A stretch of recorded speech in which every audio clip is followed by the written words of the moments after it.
सभी को ग्रीटिंग। अभी हम स्टार्ट कर रहे हैं वीडियो लेक्चर्स को। सबसे पहले तो हम जो हर रोज जो टेस्ट होते हैं इनमें जो डाउट आते हैं सबसे पहले उन्हीं को हम सोल्व करेंगे। जैसे एक डाउट आया था ग्रुप में, हम आज उसको सोल्व कर लेते हैं। ठीक है, वीडियो बना के देख रहे हैं कि कैसा बन रहा है अभी। ठीक है, ट्रायल है।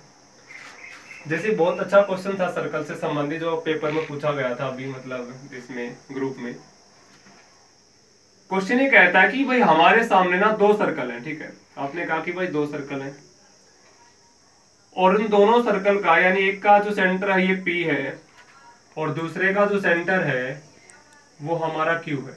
ठीक है, दो सर्कल है, एक का सेंटर है P और दूसरे का सेंटर है Q और वो एक दूसरे को इंटरसेक्ट करते हैं एट पॉइंट B पे, और ये पॉइंट जो हो गया ये कौन सा हो गया हमारा C। ठीक है, अब एक और बात इसमें बोली है, क्या बोली है कि भाई C से पास करती हुई एक लाइन हमें खींचनी है और वो जो लाइन है वो लाइन सरेखी है।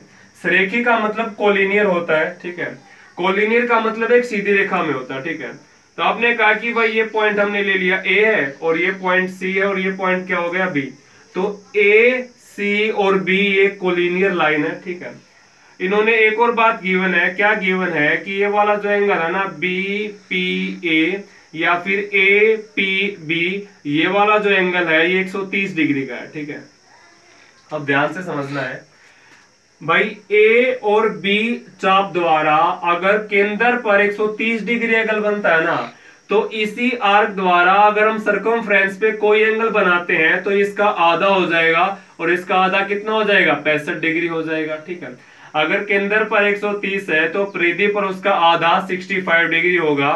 अब एक और बात ध्यान से समझनी है, अगर मैं B को C के साथ मिला देता हूं ना, तो आपने कहा कि भाई A C B और इस पॉइंट को मैं ले लेता हूं R, तो A C B और R एक चक्रीय चतुर्भुज यानी साइक्लिक क्वाड्रिलेटरल है। अब ध्यान से समझो, अगर ये 65 डिग्री है ना, तो आपने कहा कि भाई देखो चक्रीय चतुर्भुज में आमने सामने कोणों का योग 180 डिग्री होता है। दूसरी बात ये कि इसके सामने वाला जो एंगल होगा वो होगा 180 माइनस 65। इसका मतलब ये वाला एंगल कितने का बचेगा, 65 डिग्री का बचेगा। इस बात को आप थोड़ा सा आराम से समझिए। यहाँ पे एक बार देखिए कि ये कोई भी एक सर्कल है और यहाँ पे हमने कोई भी एक क्वाड्रिलेटर लिया है। ठीक है, और हमने ये बाहर ऐसे लाइन खींची है, तो ये वाला जो एंगल होगा ना थीटा, इसके सामने वाले का बाह्य एंगल ये भी क्या होगा, थीटा।